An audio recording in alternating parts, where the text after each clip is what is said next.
bênção, queridos, essa noite, estarmos todos juntos. Hoje é um culto especial, porque é o culto do ciclo de oração. Então, estar aqui é uma graça de Deus. E quando a pastora me convidou, eu fiquei pensando, Senhor, eu até perguntei para ela, tem algum tema que a senhora queira me direcionar? Ela falou, não, fique livre, fique à vontade. E aí eu falei para o Senhor, Deus, o que eu posso levar? Como eu posso servir os irmãos com uma palavra que seja importante para um órgão na igreja tão singular, que é o ciclo de oração? Porque, gente, quando a gente pensa assim, qual é o órgão que tem autoridade?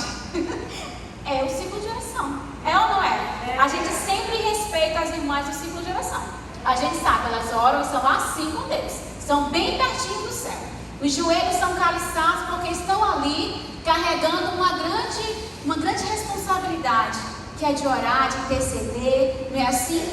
E eu perguntei para o Senhor, Deus, o que eu posso levar para os irmãos? Como eu posso servi-los diante de um público tão específico?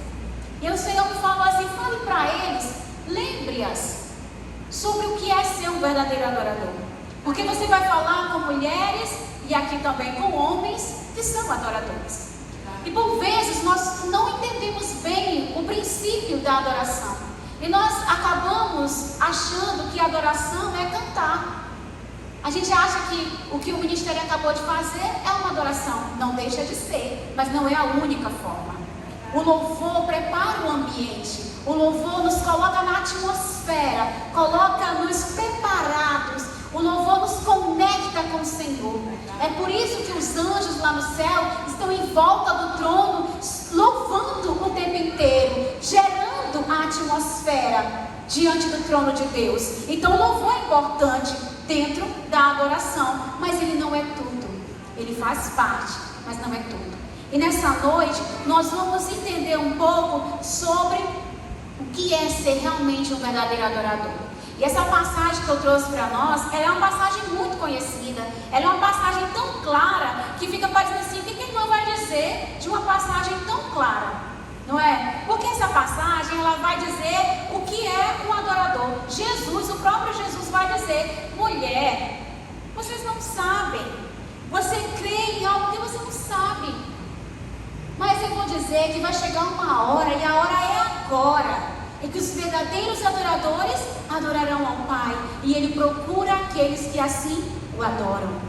Então esse é um texto que nos traz muitos ensinamentos, e eu posso destacar dois principais. O primeiro é sobre o que nós pensamos ou acreditamos sobre o que é ser adorador. A mulher diz no verso 20 assim, nossos pais adoravam nesse lugar, e vós dizeis que é em Jerusalém o lugar onde deve adorar. Ela está dizendo assim, eu entendo que é aqui, porque meus pais faziam assim, e vocês dizem que a adoração é feita em outro lugar. Então a primeira coisa que eu vejo aqui é que há uma confusão de entendimento onde nós devemos adorar. É aqui, na sede? É na congregação? É ali, na casa dos irmãos? É na minha casa? Ou não é em nenhum lugar? O que é essa falta de entendimento com relação à posição? O lugar geográfico. Há pessoas que acham, eu vou cultuar, vou para a igreja, vou vestir aqui essa roupa porque eu vou cultuar.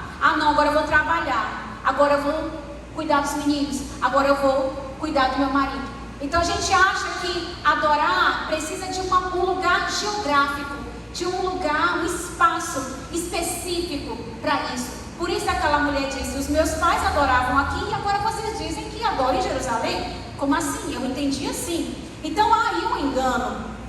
Outra coisa que eu vejo aqui é que a gente adora sem saber muitas vezes, sem entender direito, sem realmente conhecer.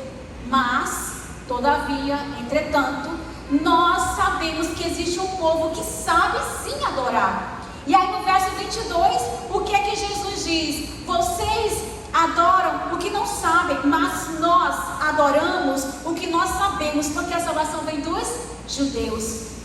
Que coisa incrível! Que Jesus está dizendo, você se enganou mais uma vez.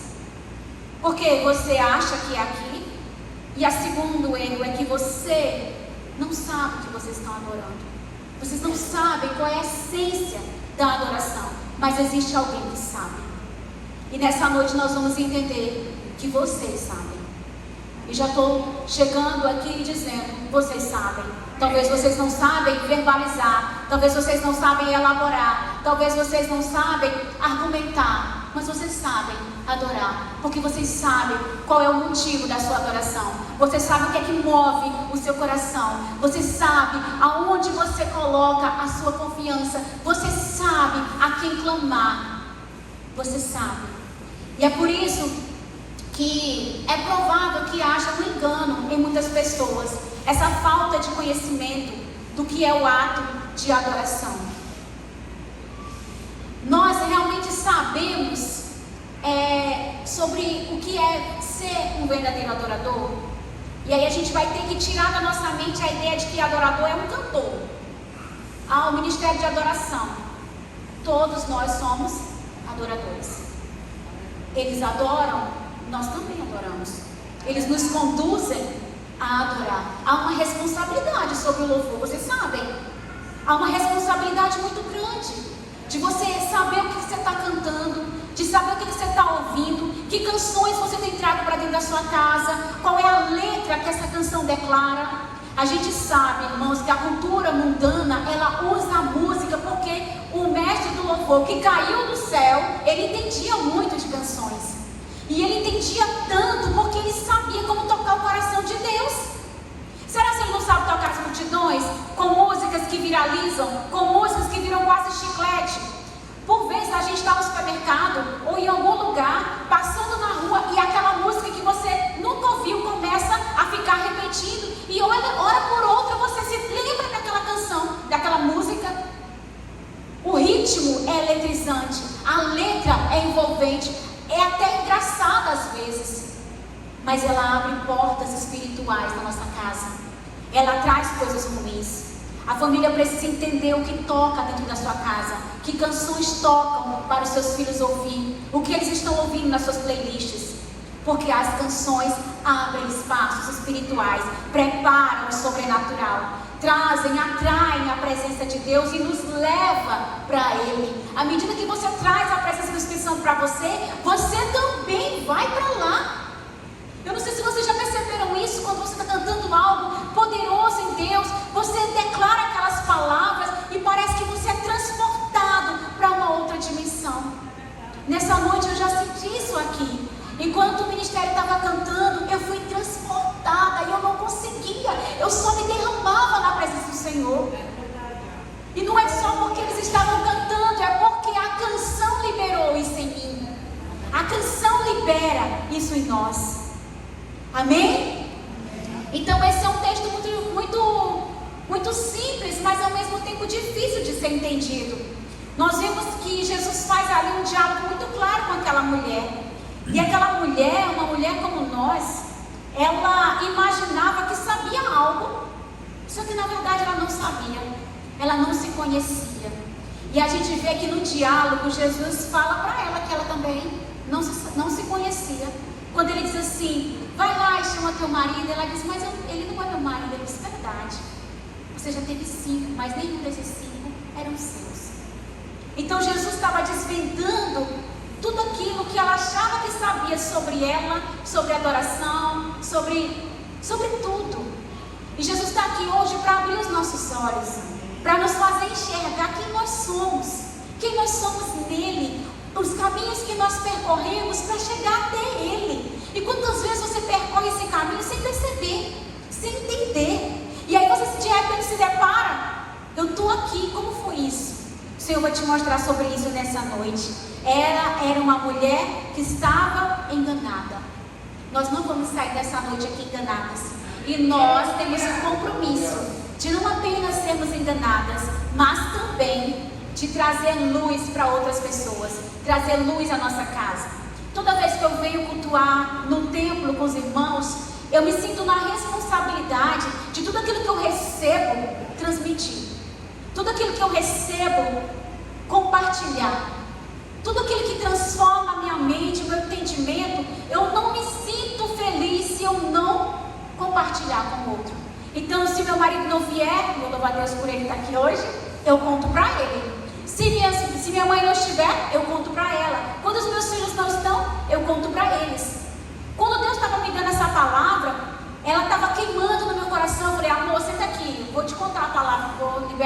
a gente lá na igreja com os irmãos. E aí ele sentou e ficou escutando. E todas as vezes é assim. Quando eu vou ministrar em qualquer lugar, eu libero a palavra primeiro lá em casa, pergunto se está tudo bem, estão entendendo, está claro, então eu recebo autorização para seguir. Amém? Então, o que nós sabemos como mulheres do ciclo de oração sobre essa característica da nossa vida enquanto adoradores? Que vocês sabem orar, isso aí eu já sei. Que vocês leem a palavra, isso aí eu também já sei. Que vocês gostam de cantar aqueles corinhos, os hinos da harpa, isso eu também sei. Então, a questão principal aqui hoje é o que é que marca, que sinal tem em nós que mostra que nós somos adoradores. O que as pessoas olham e dizem, esse aqui é um adorador.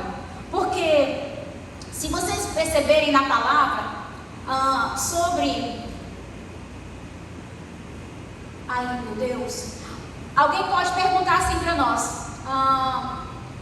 Eu entendo que pode nos falar. Eu entendo que adorador é toda vez quando eu estou na igreja, quando eu estou com os irmãos, quando eu participo de algum grupo, quando eu me envolvo. Aí eu limito apenas essas atividades. Geralmente as pessoas vão associar a nossa espiritualidade com a nossa capacidade de adoração. Mas principalmente pela nossa exposição. Adorar levantando as mãos, falar em línguas alto, algumas rodopiam, outras manifestam por meio de profecias. Então as pessoas acham assim, nossa, aquela irmã está profetizando, ela deve ser uma pessoa muito adoradora, ela é muito espiritual. Será se isso realmente é visível? Será se é algo que a gente consegue enxergar a olho nu? Então, nós vamos aqui trabalhar 3 pontos para a gente perceber o que realmente caracteriza um adorador. E aí, se vocês quiserem abrir a Bíblia ou não, mas eu quero que a gente pense nesses pontos juntos. A primeira coisa, um adorador é uma pessoa que ora. De acordo com 1 Tessalonicenses 5,17, o que diz lá? Orai sem cessar. Então, um verdadeiro adorador é aquela pessoa que está constantemente em oração. Irmã, não consigo não, o tempo inteiro. A gente está na mente dizendo, Senhor, me ajuda. Senhor, não deixa aquela panela queimar. Senhor, não deixa aquele carro me atropelar. Senhor, me salva naquele médico. Senhor, a gente está fazendo orações que o pastor Max Lucado chama de orações de bolso. Você já ouviu falar em orações de bolso? Oração de bolso é aquela que você se depara na situação e você tira aquela oração, opa, está aqui. É uma oração rápida que não sai da nossa mente. Você acorda, oh Deus, abençoe esse dia. Às vezes você não se ajoelha, mas você pensou. Ou está tão cansado que você está ali fazendo alguma coisa e sua mente se volta para o Senhor. Já aconteceu com vocês? A mente se volta em constante oração. Em constante oração. Pedido, oração também pode ser um pedido, pode ser uma intercessão, pode ser um clamor. Oração, ela é toda vez que você fala com o Senhor. Toda vez que você conversa com o Senhor, você está em oração. Às vezes você se pergunta assim, Senhor, será que isso aqui vai dar certo? E aí dentro você sente, vai. Ou não vai. Ou você vai sair de casa, apaga o fogo da panela. Aí você, será que eu devo apagar o fogo da panela? Aí vem de novo, apaga o fogo da panela. Aí você volta. Ali você estava conversando, não estava conversando com o Espírito Santo. Você estava conversando com Ele e Ele estava te alertando e você estava se comunicando. Ali era uma oração. Então existem várias formas de você orar. Existem formas de orar pedindo, orar intercedendo, que é quando você ora por outras pessoas. E existia uma oração chamada de clamor. E eu vou destacar essa. Existem muitas orações na Bíblia, mas eu quero destacar a oração clamor. No livro de Marcos, no capítulo 10, e no verso 46 ao 52, a gente encontra uma passagem extremamente conhecida, que ela é intitulada como o cego de Jericó. Eu vou ler essa passagem para que vocês percebam do que eu estou falando. E ouvindo que era Jesus de Nazaré, começou a clamar, dizendo: Jesus, filho de Davi, tem misericórdia de mim. E muitos o repreendiam para que ele se calasse, mas ele clamava cada vez mais: Filho de Davi, tem misericórdia de mim. Todos nós aqui já ouvimos esse texto muitas vezes, mencionados muitas vezes. E algumas pessoas poderiam dizer assim: esse homem não é um adorador. Por que ele é um adorador? O que faz dele ser um adorador? Lembra que eu falei que a primeira marca de um adorador é a oração? O adorador não pode ser adorador sem orar. Porque quando ele fala com Deus, ele está orando. Toda vez quando ele fala com Deus, ele está orando. E a oração tem vários tipos. Eu falei agora, tem a petição, tem a intercessão e tem o clamor. Aquele homem, mesmo sem ter recebido ainda o toque de Jesus, já o adorava, já confiava nele, já clamava, já entendia quem era Jesus. Aquele homem já tinha ouvido falar e ele já tinha sido cheio daquelas palavras, ele já sabia o que Jesus fazia e ele já conhecia Jesus. Ele já conhecia Jesus, mesmo não podendo ver. A Bíblia não diz se ele nasceu cego ou se ele ficou cego com o tempo, mas a gente sabe que ele mendigava em Jericó. A gente sabe que ele estava à margem da sociedade. A gente sabe que quando ele começou a gritar, as pessoas disseram: cala a boca, você está atrapalhando, nós estamos aqui seguindo o mestre. Isso me faz pensar quantas vezes nosso clamor incomoda as pessoas. Quando a nossa dor é tão grande que tudo que a gente faz é gritar e chorar pelo Senhor, pedindo socorro e misericórdia. E as pessoas dizem: por favor, fala mais baixo, você está irritando, porque eu estou tão feliz aqui desse lado e a sua tristeza está me contaminando. Vocês já viram situações assim? Que a sua dor está tão grande, do lado tem alguém tão feliz, que a pessoa fica com raiva de não poder ficar feliz porque você está muito mal. Então aquele homem, ele gritava, ele estava sendo uma pessoa indesejada.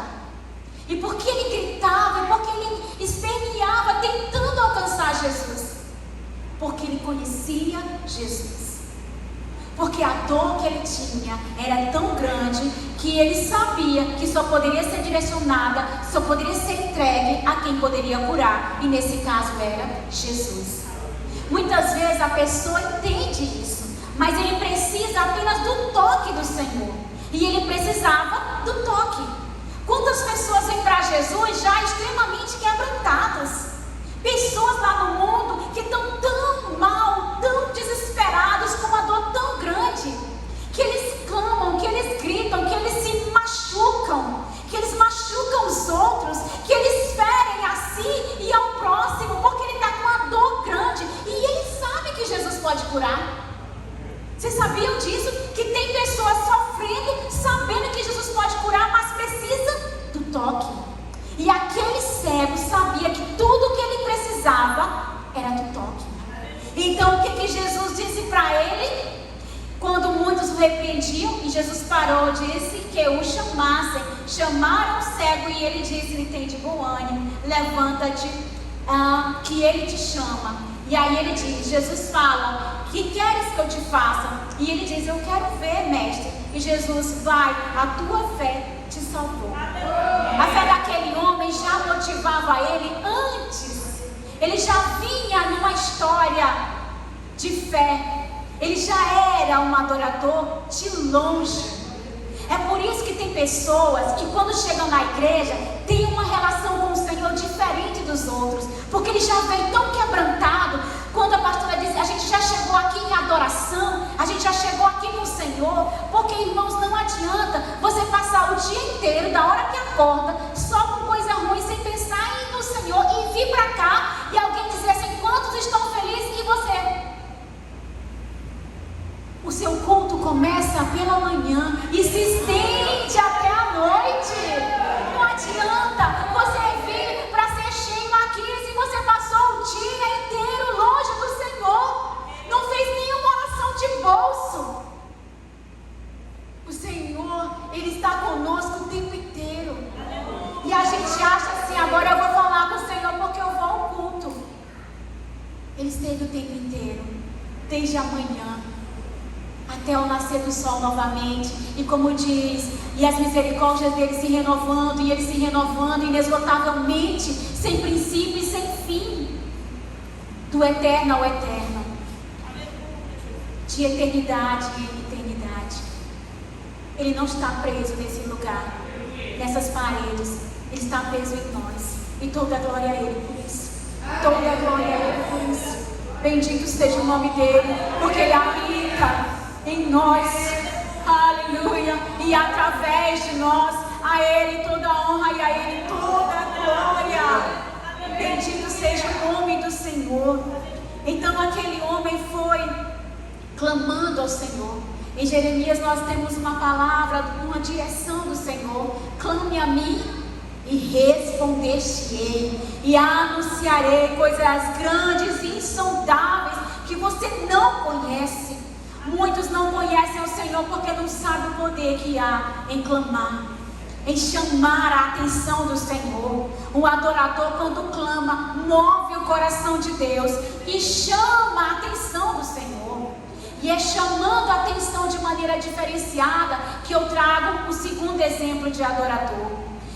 Em Atos capítulo 16, no verso 23 ao verso 26, nós temos uma história também muito interessante, que diz assim: e havendo-lhes dado muitos açoites, os lançaram na prisão, mandando ao carcereiro que os guardasse com segurança, ao qual, tendo recebido tal ordem, os lançou no cárcere interior e lhe segurou os pés no tronco. Perto da meia-noite, Paulo e Silas, orando e cantando hinos a Deus, e os outros presos os escutaram. Esse aqui é um outro exemplo de adoração que toca a Deus de uma maneira singular.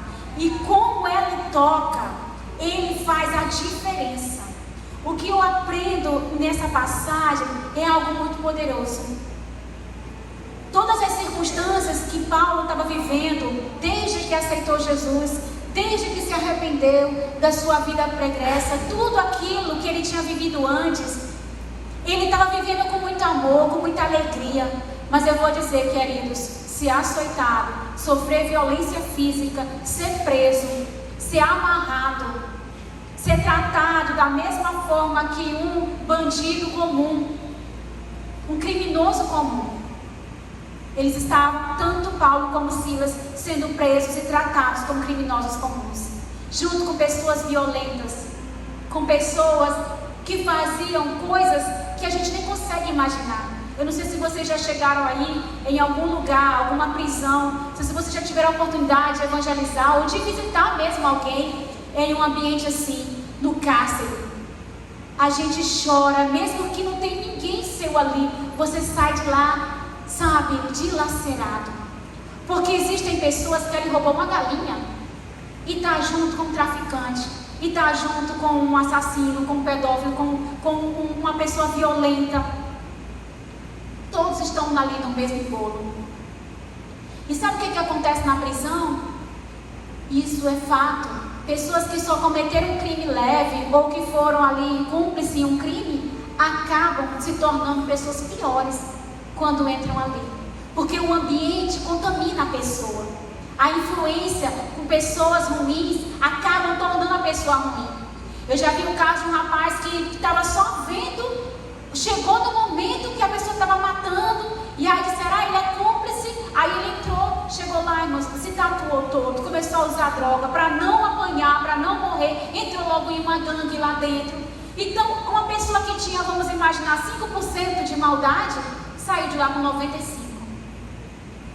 Quando sai, vai para o crime, vai para uma vida totalmente destruída.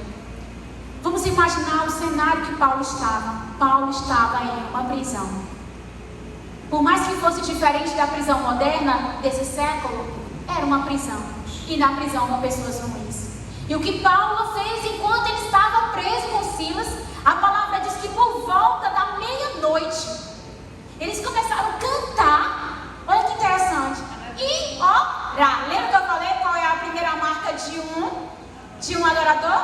Oração. E a segunda marca é cantar. Eles estavam cantando. Com com certeza, as pessoas que estavam ali do lado estavam chocadas. Isso daí tão doido, estão cantando uma hora dessa, onde era a hora que está todo mundo dormindo.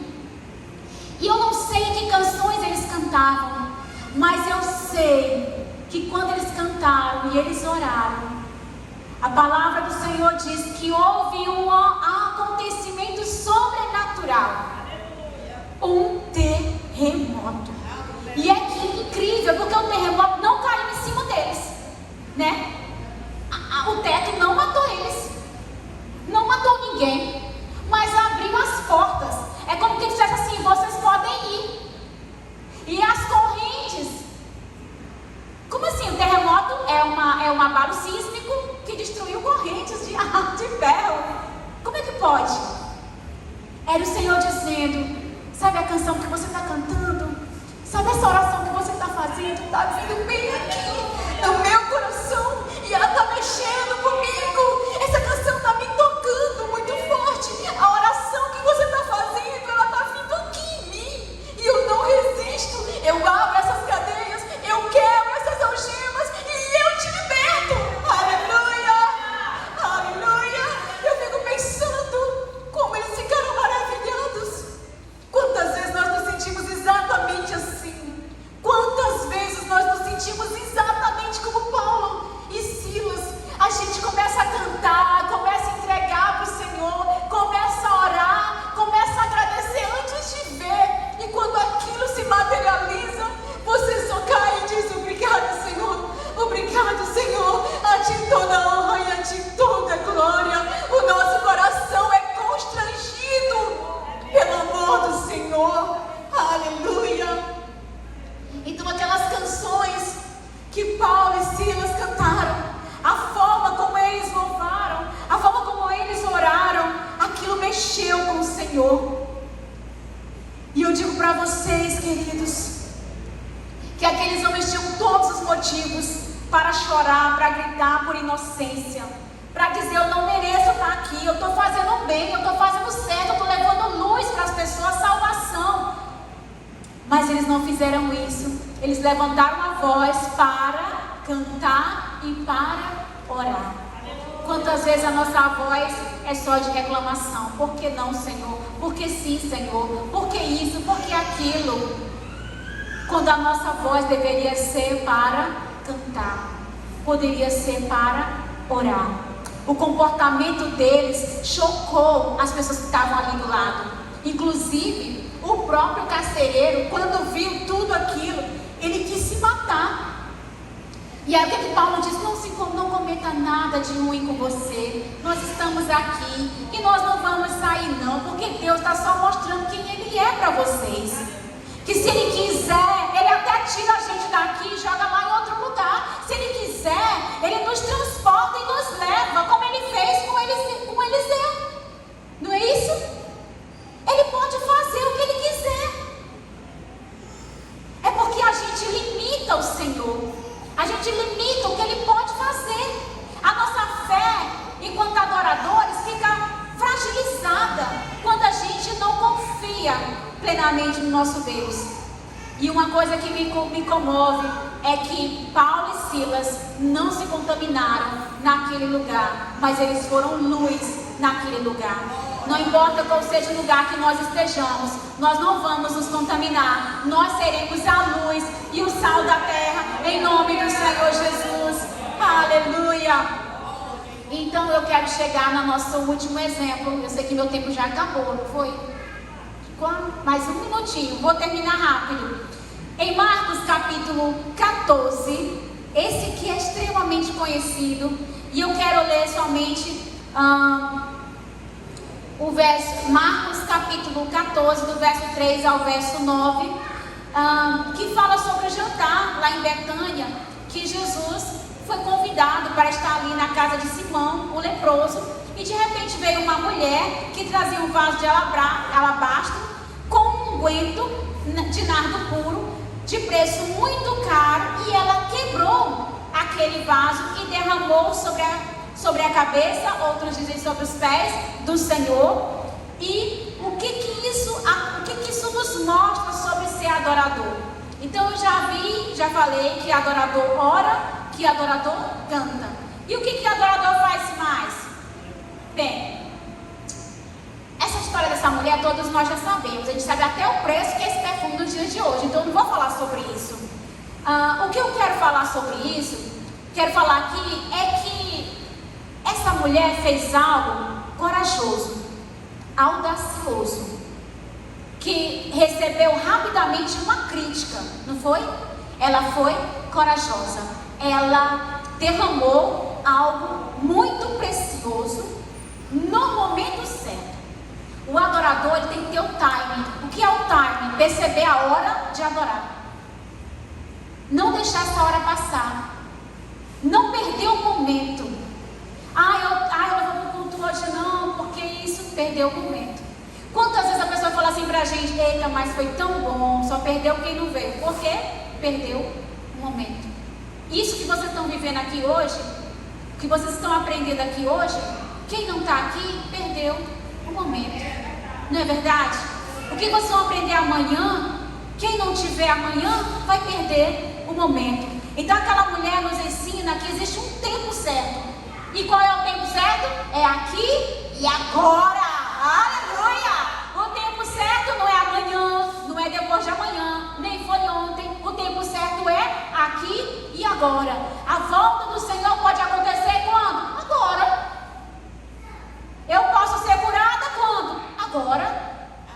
O Senhor vai me visitar quando? Agora.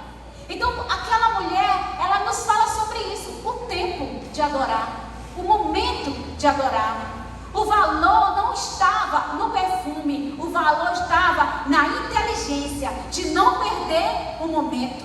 Porque aquele perfume, com o tempo, ele poderia perder o valor, ou poderia ela vender e ter outras coisas, se desfazer. Mas aquele momento ela poderia perder e jamais ela iria ter novamente. Diga amém se você está entendendo. Amém. Aleluia. Então essa mulher, ela nos mostra que o time não pode ser perdido na adoração. Nós podemos adorar enquanto lavamos louça, orando, cantando, entregando o nosso melhor para o Senhor. Quem nunca falou em língua estranha enquanto lava a louça não sabe o que é viver, não é? Então a gente pode cultuar aqui com os irmãos coletivamente. A gente também pode fazer isso sozinho, na nossa casa, no devocional. A gente pode cultuar até no banco na fila do banco, secretamente ali, enquanto aquela fila vai durar 3 horas, você está ali bem direito, sabe, cantando, lembrando do texto, leva a Bíblia. Agora a Bíblia está em todo lugar, olha no celular, sabe, medita. Não perca o time, não perca o time. Eu vi outro dia um comentário sobre quanto tempo as pessoas gastam vendo o feed nas timelines das redes sociais, horas e horas. Se você começar a ver você parar para ver uma pessoa olhando o TikTok, olhando o feed no TikTok, gente, rapidinho passa 2, 3, 4 horas e a pessoa sabe, não percebe, porque o tempo passa rápido. E essa mulher nos diz sobre isso: não perca o tempo, não perca o time da adoração. Outra coisa que ela nos ensina é sobre o valor de derramar o que você tem de mais precioso nos pés do Senhor. Derrame o que você tem de mais precioso. Nessa noite, eu já chorei tanto, desde a hora que eu cheguei aqui. Eu acho que para mim, eu não estou dizendo que isso é uma regra, mas para mim, o culto, quando me toca, quando eu consigo entregar para o Senhor o melhor, eu choro. Aí eu estou lavando os pés do Senhor com as minhas lágrimas. Eu estou derramando o meu melhor para Ele. Eu não gosto de cultuar com os olhos abertos, porque toda coisa me distrai. Toda coisa me tira a atenção. Eu fico: ai, que lindo. Amei, que bom. Aí aquilo vai me tirando. Então eu aprendi com a esposa do pastor Eliezer há muito tempo. Eu tinha 13 anos, 14 anos. Ela disse: sabe, quando você chegar, fecha seus olhos e vá para a dimensão. Aí você abre na hora da palavra, que aí você olha para o pregador ou para o ministro e você fica ali, sabe? E eu sou chata, você pede me conversando que eu já fico: meu Deus do céu, eu fico chata. Então para mim, o louvor de olhos fechados, com derramar, a hora da palavra, de olhos abertos para entender o que está sendo dito. Amém? Então o adorador precisa saber o que fazer: derramar o seu mais precioso perfume aos pés de Jesus. E aquela mulher adoradora, ela é lembrada por isso. Jesus disse no verso 14, no capítulo 14, no verso 9, olha que lindo: em verdade vos digo que em todas as partes do mundo onde esse evangelho for pregado, também o que ela fez será contado na sua memória. E aí eu volto à primeira pergunta que eu fiz: como é que as pessoas sabem que você é uma adoradora? Porque você marca a memória das pessoas. Jesus faz as pessoas se lembrarem de você. As pessoas dizem: ah, essa irmã é adoradora. Ah, eu conheço. É uma mulher de oração, mulher de Deus. Porque marca a memória. Como é lindo quando alguém diz: é uma honra estar com a irmã, porque ela é uma mulher de oração. Minha gente, me perdoe dizer isso, mas para mim não tem coisa mais elevada do que estar aos pés de Jesus. Não tem lugar mais alto, mais precioso, mais brilhante do que estar ali nos pés dele, recebendo dele. Oh Deus, aleluia. Muitos de nós são envaidecidos porque são inteligentes, ou porque têm posições, ou porque usam isso ou aquilo, ou porque são amigos de pessoas famosas. Isso não envaidece o meu coração. O que envaidece o meu coração é ser achada nos pés de Jesus. É que olhem para mim e vejam Jesus. É que Ele diga: você vai ser lembrada, você vai ser lembrada, porque você é uma adoradora. Aonde quer que falem de você, eles vão falar sobre isso. Aonde quer que falem de você, eles vão dizer que você é uma adoradora. Isso quebra meu coração, isso quebra demais. Isso sim, para mim, é o que importa, queridos.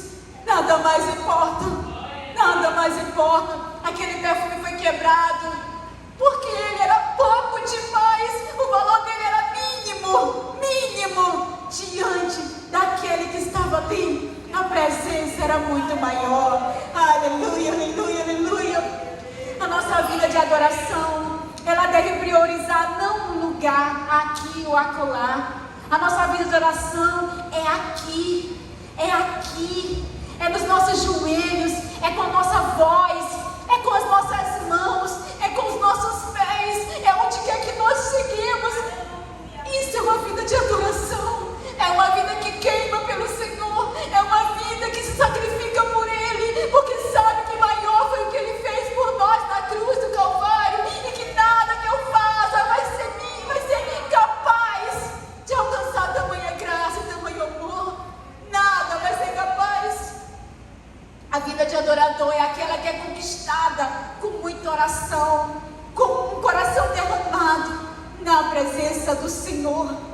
Isso é uma vida de adoração. E é o que eu oro ao Senhor nessa noite, por cada um de nós aqui, que o Senhor mova os nossos corações em direção a Ele, que Ele nos conduza para o caminho certo, que Ele tire de nós todo engano, toda venda, toda mentira, toda opressão, toda tristeza, e Ele nos leve para Ele com alegria, com voz de júbilo, com louvor, que nós possamos entrar na presença dEle todos os dias, e a cada dia com maior desejo de derramar algo mais precioso nos pés dEle.